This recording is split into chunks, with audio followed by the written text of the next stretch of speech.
On passe aux meilleures surprises ? Quelque chose de bien. Quelque chose de bien. Allez, à toi de commencer. Ta cinquième, donc ton numéro 5 dans les meilleures surprises de 2023. Et en 5, je place les 3 mousquetaires d'Artagnan. Exactement. Qui était bien. Ouais. Qui était bien. Et qui était surtout une surprise pour toi. Oui. Parce que toi, t'y allais Film en mode... français. en mode ça va pas me plaire. Ouais. Je me souviens, et t'en es sorti en me disant, finalement, c'était chouette. Ouais, c'était pas mal. C'était pas mal. Et ça, du coup, ça nous a d'autant plus énervé le Milady, la deuxième partie qui était nulle. Ouais. Est-ce que tu veux développer ? Non. Moi, en 5e, du coup, j'ai mis une sorte de film miroir à l'anatomie d'une chute. J'ai mis Simple comme Sylvain, que j'ai été voir complètement par hasard avec la gitane, que je ne connaissais rien au film, et j'ai trouvé ça génial. C'était très très bien, Simple comme Sylvain. Pareil, une thématique, la thématique du couple, et la thématique du couple qui se construit et se détruit. Donc c'est une thématique qui est très similaire à celle de l'anatomie d'une chute, mais qui n'est pas du tout construite pareil.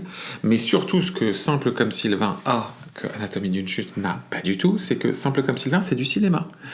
Il y a une mise en scène, il y a une recherche, si tu veux, de mise en abîme ou d'incarnation de ce que tu veux traiter dans le film à travers l'image, à travers des plans, du cinéma, de la musique, des situations.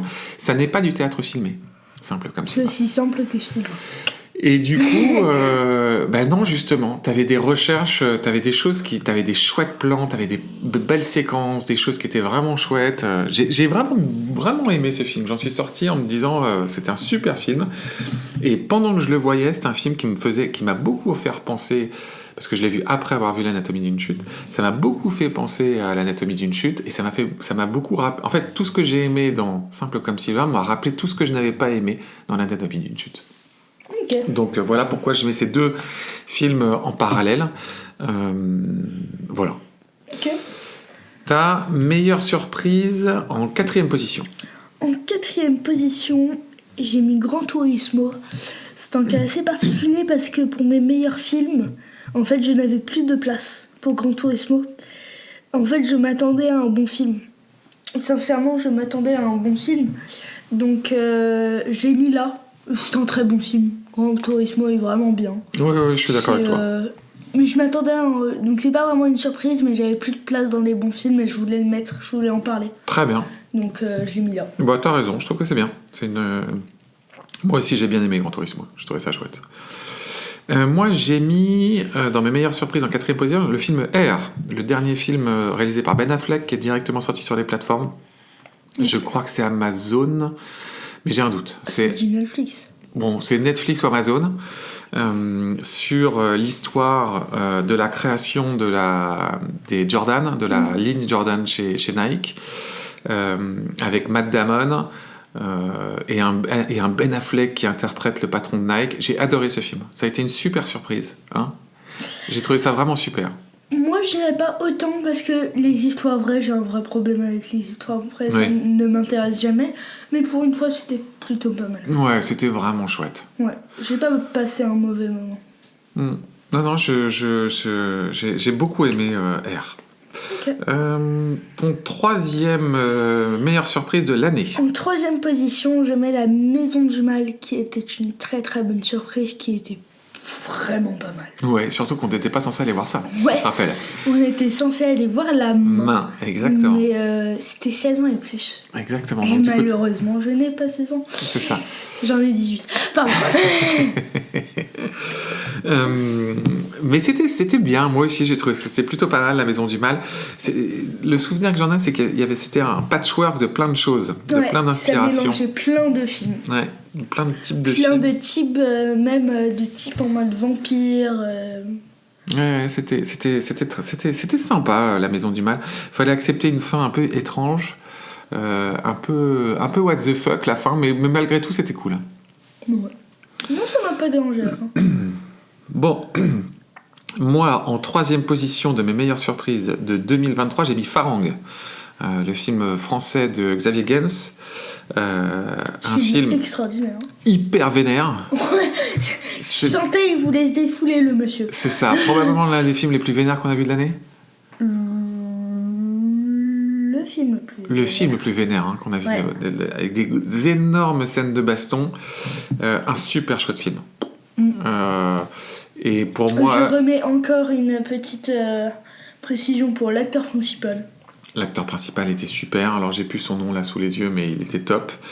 Une très bonne surprise, franchement un super film d'action. On n'en a pas vu beaucoup en plus des bons films d'action cette année, donc... c'est même pas un blockbuster. Non, pas du tout, c'est un petit film. C'est un petit revenge movie, mais super bien troussé, avec des scènes vraiment super. Qui est-ce que tu as mis en deuxième position ? Pour préciser, c'est un film français, Pharaon. Film français, Pharaon. On va pas en parler longtemps, c'est Pharaon. Donc, toi, tu l'as deuxième position. De tes meilleures surprises de l'année. Ouais. Sauf que moi, je le mets en deuxième position. Très bien. Voilà. Et ben, du coup, je fais mon numéro 2 de mes meilleures surprises de l'année. J'ai mis Le Monde après nous, qu'on a traité juste avant. Le film du créateur de Mr. Robot. Un film Netflix avec Julia Roberts et Ethan Hawke que j'ai trouvé super. Pour le coup, toi, t'as pas aimé la fin ? Je ne veux plus parler de la fin. Sinon, c'est un très bon film. Ouais, une super ambiance, un film très bizarre, très à part. Moi, ça m'a complètement embarqué, ce film. Et moi, en première position, de tes meilleures surprises 2023 ? Oui. Vas-y. Et je mets Transformers, qui m'a surpris. Ouais. Vraiment surpris. T'as aimé le Transformers, c'était j'ai trouvé génial. C'est le blockbuster qui t'a plu cette année. Ouais, j'ai trouvé vraiment cool, sympa, drôle. Les effets spéciaux bien. Franchement. C'était ta bonne surprise. Ouais. Très bien. Et moi, ma meilleure surprise de 2023, c'est le film La Main. Talk to Me en anglais. J'ai pris une très grosse baffe sur ce film. J'ai beaucoup aimé ce film d'horreur, la thématique de l'adolescence. Il y a des scènes extrêmement violentes par contre, c'est un film très dur, La Main. Mais c'est un teenage horror movie qui semble très classique sur la forme. D'apparence plutôt, mais qui a plein de choses plus intéressantes qu'elle n'y paraît.